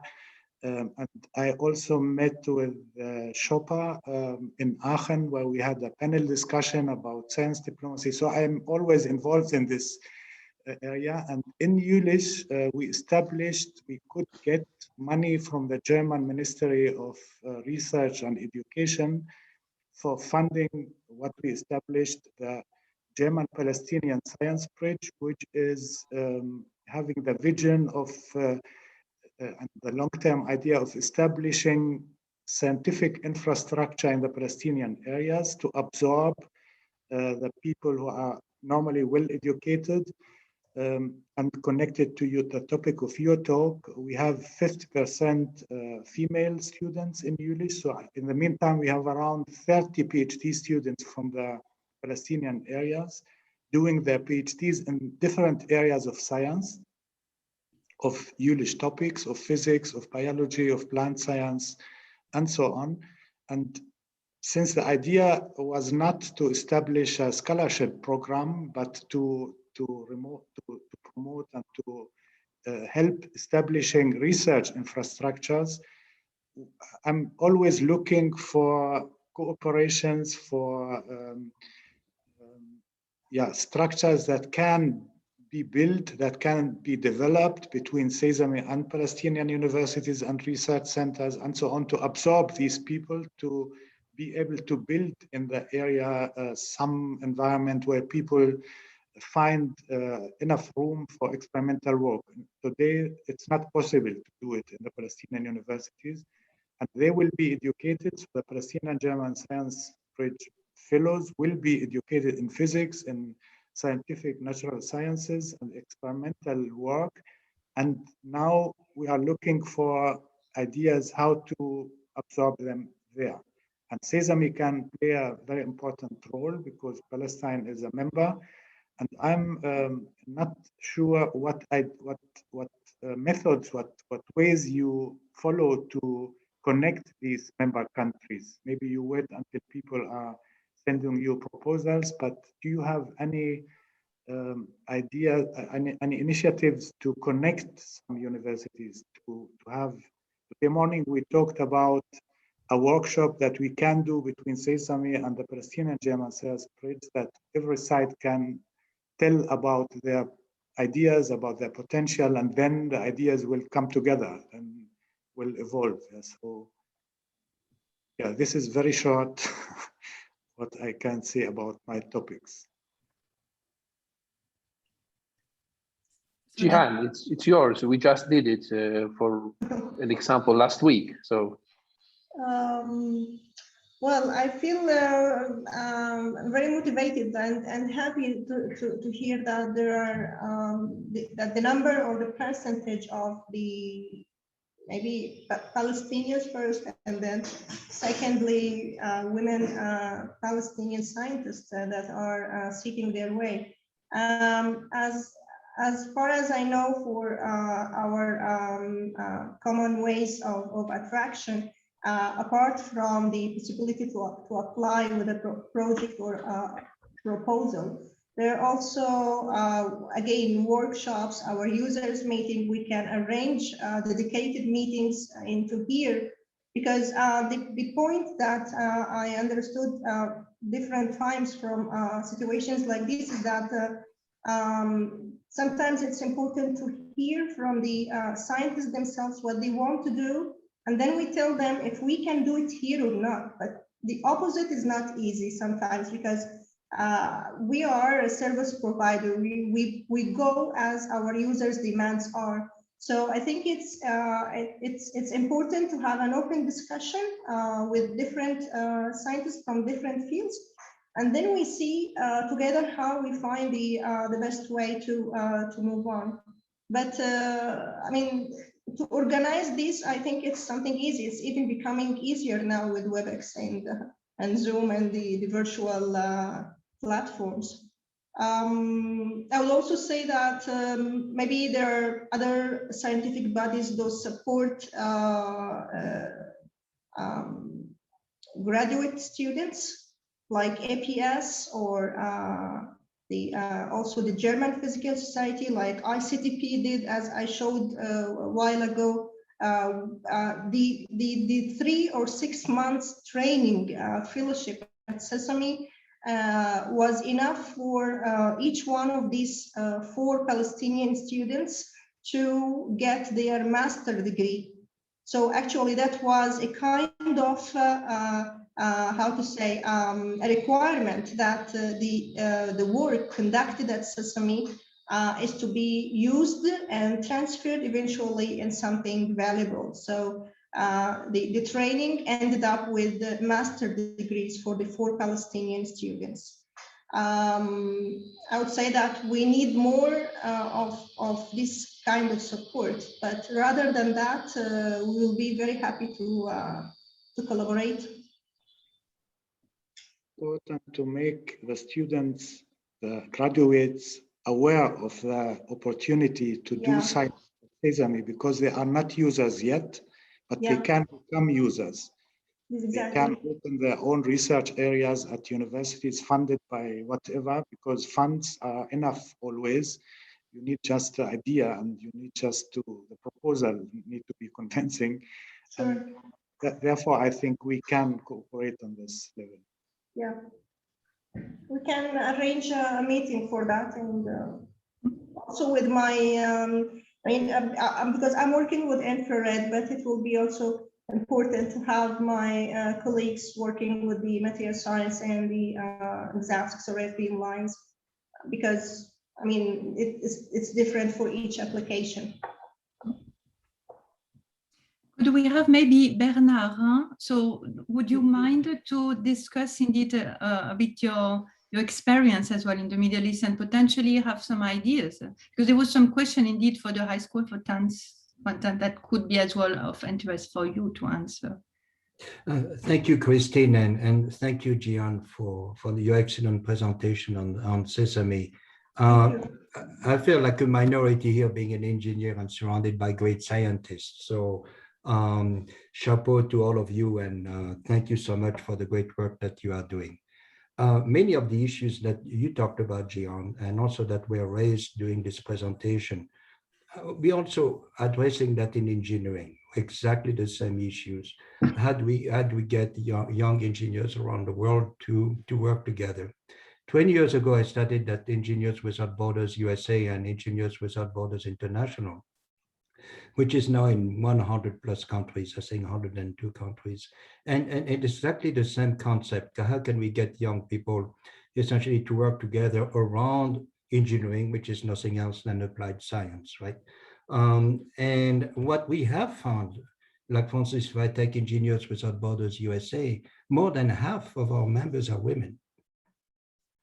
That's I mean, compared to traditional engineering in the United States, it's about 18%. In our case, because of the nature of the work that we do together, it attracts a lot more women to engineering, a more compassionate type of engineering, more caring type of engineering. And to be frank, I mean, engineering in the past has not done a great job at marketing itself to women around the world. So I think that we are doing something really unique. I just want to bring to your attention some great initiatives that are going on in the Middle East. One of them you're probably familiar with. It's at the Arava Institute in the Negev. The Arava Institute is a subset of Ben Gurion University. It's way south into the Negev. I mean, it's damn hot there in the summertime. But they have classes around what they call environmental diplomacy. And where the classes are attended, that was before COVID, of course, by young Palestinians, by students from Gaza, by Israelis, by Jordanian, and by Egyptian live in the classroom to look more especially on what we call transboundary issues, water. Last year I was in Israel and we ran a workshop supported by the US Embassy in Beersheba around a water basin. Here's an example where the water starts in Hebron, goes into Israel, goes into Bedouin communities, and crosses Gaza. Here's water, does not know of borders. So how do we come up essentially with scientific solution, engineering solution, health solution, medical solutions that cut across these borders? And if you look around the world, you see many, many cases like that, where water does not know of borders. Refugees, of course, by definition, cross borders. What's the role of science, for instance, in engineering, in addressing refugee camps around the world that are essentially growing all over the world? I'm working on a refugee camp in Greece right now. It's a small one, but you have refugee camps in Africa that are 200 to 300,000 people. Think about how important science, engineering, and medicine could play in situations like that. I've been in the Middle East every year over the past 20 years. So I love the land there. I love the people there. I'm going to go back over there in mid-July, and I'm starting a new initiative in Jerusalem. That is, you may laugh about it, but I'm going to tell you anyway. It's called the All Nations Cafe. The All Nations Cafe is started in 2005 to bring young Palestinians and young Israelis together, more in form of a dialogue. Now we are rebooting All Nations Cafe 2.0 to bring young Palestinians and young Israelis together to develop businesses together, entrepreneurship together, to learn some techniques that are unique to the Middle East in terms of water, irrigation, and solar energy, and so on. And our vision, or at least my vision at least, is to create a network of All Nations Cafe the same way as we have a network of Hard Rock cafes around the world. So you have All Nations Cafe Paris, All Nations Cafe Amsterdam, All Nations Cafe Trieste. And I think it's much needed because you see today a lot of young people who want to change the world yesterday.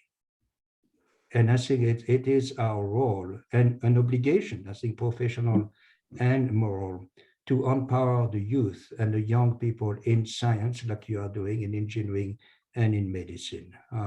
One more remark, as a member of the National Academy of Engineering in the US, I'm part of a committee. It's called the New Voices in Science, Engineering, and Medicine, where essentially out of, I would say, 100 applicants, we are picking up 20 young people, the best of the best. Call them young, would be the Young Academy, if you want, right? And empower them to change the world. We are creating a platform so that young people can interact across the different fields of science, engineering, and medicine, and do something really unique. It's creating that platform. So that's just I wanted to say, and just admire the work that you are doing. And you know what you are doing right now is you are creating a legacy for a long, long time. I mean, the legacy I want to create is to create a peace industrial complex. Can we create a peace industrial complex in the world instead of a war industrial complex? It won't happen overnight. Like, you know, what you are doing, transforming the world through science won't happen overnight, but it's worth starting it.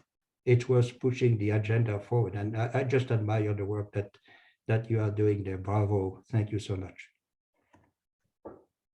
This engineering concept, I really like the concept as well. So Bernard, very nice. And this is also exactly what Zafra also has been pushing for all her life, potentially as well with the Malta conference as well, foundation. So maybe it's a good link. Would you mind to discuss a little bit on that aspect, Zafra? And thank you so much, Bernard. I think there's so much follow-up that we can do, physics, engineer, yeah. And as well to mention the physics without borders from the ICTP with Kate Check. So she was supposed to connect, but she had some difficulty as well, but she's involved. So you see, we have a global community for the without borders. And now peace and science diplomacy. So if we can finish by this aspect, that's going to be like we have a way forward, and especially homework to do as well. Well, we like, for instance, we have several of us have been pushing a new field of engineering called peace engineering. You know, peace engineering solutions. What's the role? How do engineers on a daily basis, since we applied science, integrate peace in our work? What makes an engineering project a peaceful project? In my opinion, it has to be good for the people. It has to be good for the environment. It has to be profitable, not greed, profitable, doing well by doing good. It has to create partnership, and it has to create peace. 5 components. And if one of those components are not there, I don't want to be part of the project. You know, really, I think those 5. What's peace engineering, right? What's peace science? And you'd be amazed to see how many young people are flocking to getting a certificate in peace engineering, even though they, you know, they may not do anything with a peace engineering certificate, but I know that they're going to do a much better type of engineering with that certificate than without. Then what is peace science? Another thing that I want to bring to your attention, since I have your attention here, is we're talking about science diplomacy, engineering diplomacy. How do we train diplomats in science and engineering? The same way, how do we train scientists and engineers in diplomacy? I know that ICTP has been doing that, but how do we train diplomats to make less, excuse me the term, diplomats to make less stupid decisions? You know, I'm nice, okay? I did not say stupid, less stupid, right? But I think it's maybe ICTP can look into it. I mean, do we put them in a room and get them through a boot camp of 4 days on about science and technology? How would we present science and technology to diplomats so they make some more intelligent decisions? I think this is a unique field there that could have huge consequences around the world. Imagine diplomats who say, okay, I'm going to integrate science into my decision making. So anyone interested, I would love to be part of it. Somehow, maybe in all the grant that we write, we need to think about getting those type of components. So that would be a good way. Maybe through the ICTP, it should be mandatory, like to have a specification where you find that way to engage. Common denominator, yeah. Very nice. So indeed, so Zafra, what's your opinion on that? I mean, from everything that you have done towards what you hear now and what could be as well in the future. Thank you very much for asking me to talk. Gihan, it was an excellent lecture. I'm in Chicago. First time in my life I attended something at 7 a.m. in the morning. So it tells you how I respect. I was involved with SESAME from the beginning and attended the soft inauguration, hard inauguration, and, and a lot of other events in SESAME. Was there many times. Now the Malta conferences started after September 11 in the US by the American Chemical Society. Now we are an independent non-for-profit body. And the idea was to bring scientists from all the Middle East countries. So we have in the Malta conferences, Iran, Iraq, Syria, Lebanon, the Emirates, all the 15 Middle East countries are represented in the Malta conferences. And upon request in the last few Malta conferences, we added Pakistan and Morocco. So they are not in the Middle East. And the idea is that if we can bring every time 100 scientists and students and Nobel laureates that are a very important component of the Malta conferences to be together for solid 5 days. Be together means staying in the same hotel, eating all the meals together, practically not moving from each other. Therefore, we are not allowing spouses or accompanying members to come, and it's by invitation only. And as a lot was discussed here, water, energy, for sure doesn't know border. Those are very important workshops. We have a lot of collaboration. I just returned from the area, and I must say that I was very proud that I could have a meeting between the Israelis and the Palestinians sitting together, because it was immediately after the Gaza war, and still planning for Malta conference that will take place in December. So we work closely with the Aravai Institute, as Bernard mentioned. The new head of the Aravai Institute is a participant in Malta since its inception. And we had the Malta conference in 2009 in Jordan. So by invitation, the whole conference visited the SESAME. So we can see we have many members that work for SESAME and are coming. The idea is if we can have all these people together, develop collaboration, we are one step closer to peace, because peace will start with people to people. And the scientists have the responsibility and obligation to be the leader in that, because no war can be handled without scientists. Weapons of mass destruction are designed by scientists. So we should change the direction. And I must say that Ada Yonat attended all the last 6 Malta conferences and will attend the next one. We have 16 Nobel laureates in our workshop, and it's very important in encouraging students to be able to sit and eat breakfast or lunch or dinner with several Nobel laureates. So it's both raises the level of science, but the most important is the people-to-people interaction. At the end of the 5 days, you would think that it was a family reunion. everybody hugs each other, tears in the eyes, saying goodbyes. On water, we have many collaboration between the countries. We are having in between mini Malta conferences in the region. We had conferences, we had workshops for graduate students in the region, in Jordan or Egypt. And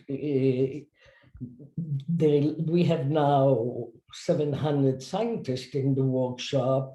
And when I saw the Palestinian coming to Israel, that I could have both the Israelis and the Palestinians together. I'm not talking about the ones that live in Israel.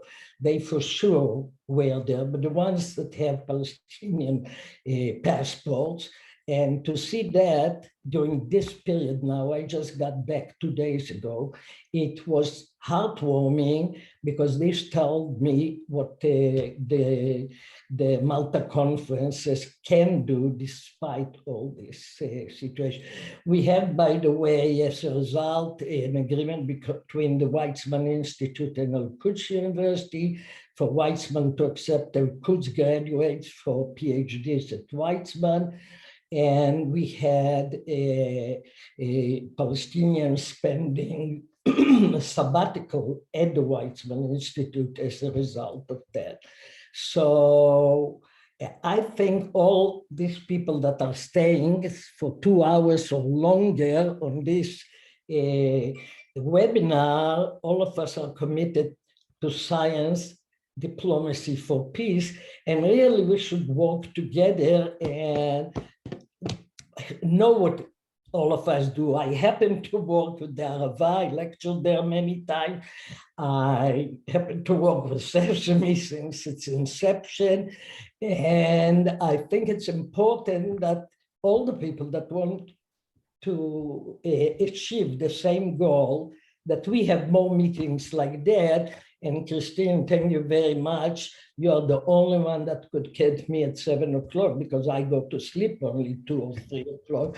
And I think we should all coordinate our effort. I was listening to Bernard talking, and I thought we should know what each other are doing because we are very involved with the Arava.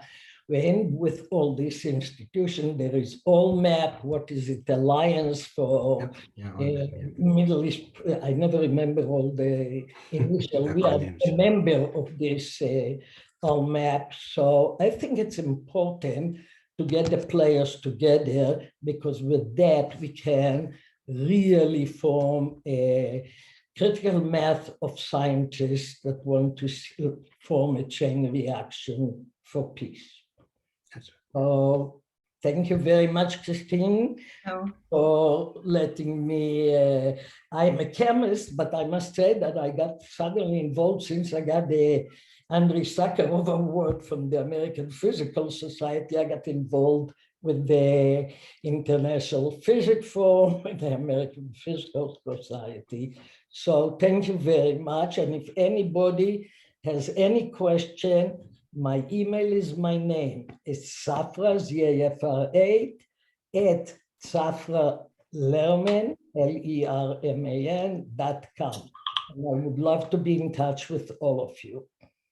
Very good. And I put the website as well for your foundation as well in the chat box for the attendee as well. And what you were saying was really resonated as well with what Anna Yona sent me as well with the SESAME project initiative back in 97 with the summary as well. So all those archives that she sent, there is a list. So all the people gathering, in this case in Torino, as you were mentioning, Gihan, and then as well for a scope, they came out with a list of action items. And this is something which is interesting, liking deliverable and being more also on the engineering side, project management. How can we make it a success story, new success story with the right people as well, knowing, for instance, where different students could be engaged, what different topic could be interesting, where funding as well can be coming into play, and industrialize it, and with the industry as well. So this kind of ecosystem that could really come to a very fruitful, action, yeah, for peace, but peace through science. Yeah. So very good. And Alan, sorry, you want to say something? There's another great initiative that some of you may know about. It's in Kathmandu. It's called ICIMOD, ICIMOD. It's a consortium of 8 countries doing science around the Hindu Kush Mountains and the Himalaya Mountains. And you should look into it. It's just a fantastic program. So ICIMOD, don't ask me the meaning of the acronym again. And they are addressing science and engineering around the Himalaya Mountains and the Hindu Kush Mountains. This is sometimes called the third pole. You have the North Pole, the South Pole, and the Himalaya Pole. And they are really concerned about it because of climate change. You have about 2 billion people on our planet who depend on water from the Himalaya Mountains. And any climate change would have a huge impact on countries. So 8 countries going from Afghanistan, Pakistan, Bangladesh, India, Nepal, Myanmar, China, I probably missed one of them, Bhutan also. You look at ICIMOD, ICIMOD, it's a really good example, and its funding comes from the 8 countries. They have trainings, they have workshops, and I think something like that, some kind of a regional center, a physical center where people would get together with internships, classes, and so on, would go a long, long way in the Middle East. That's my opinion. Very good. Thanks a lot for your insight. And indeed, I wanted to mention that Fernando Ferroni as well was connected, and he had also some really nice words for you, Gihan, for your presentation. And I put as well one of the presentations that he gave at the SP because it's completely connected as well. So thanks for all of that. So should we keep some last word for our share, Alan?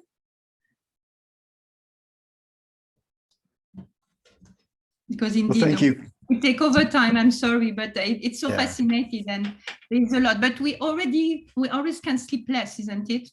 We sleep when we die.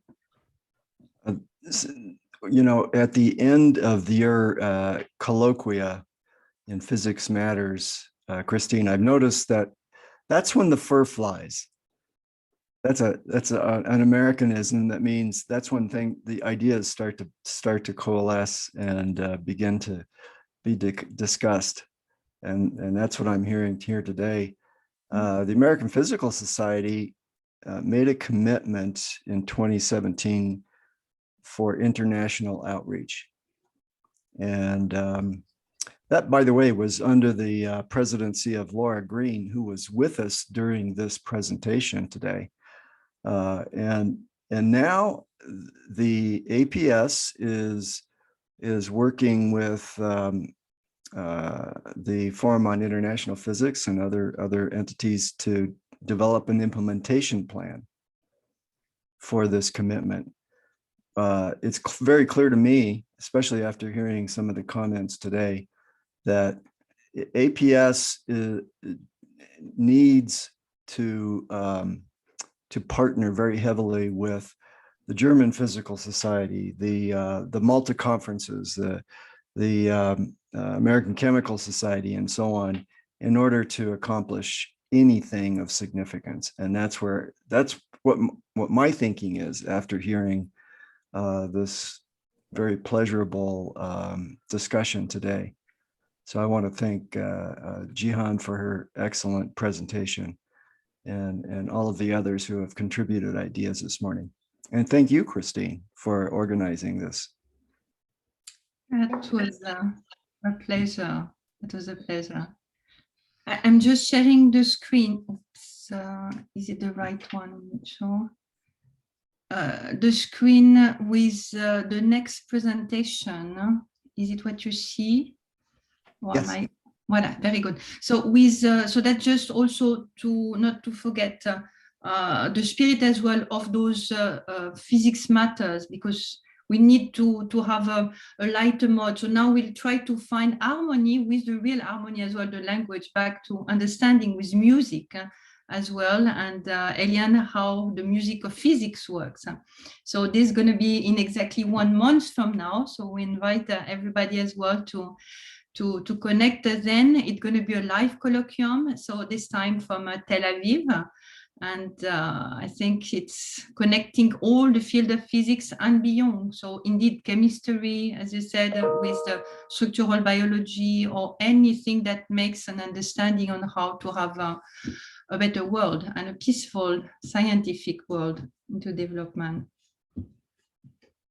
So I just finish sharing with that one. And indeed, so we are we'll be happy to have you as well answering the survey that I sent you earlier, and you will see, we will receive it as well by email. Put some ideas as well, what we have discussed today, for instance. It will be really good to have it as well in writing. And then, as Alan was mentioning, we'll take so the essence of all of that to try to bring up some deliverable for the APS, and try to find ways to better connect and to try to connect this physics and scientific world, so beyond what is currently already reached, but there is still a lot to do.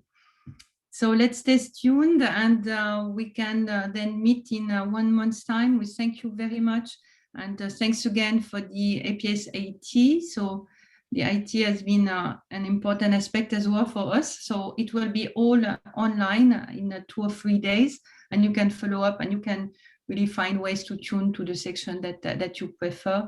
And thank you, Sanja, as well. I see that you are still there, and Munya as well, to stay connected, and Coyote as well. So it's really important to have the African side and the connection for this physics matters for developing countries. Thank you very much. We can finish the talk, and we'll stay connected. Yeah. Thank you. Thank you. Bye-bye. Bye.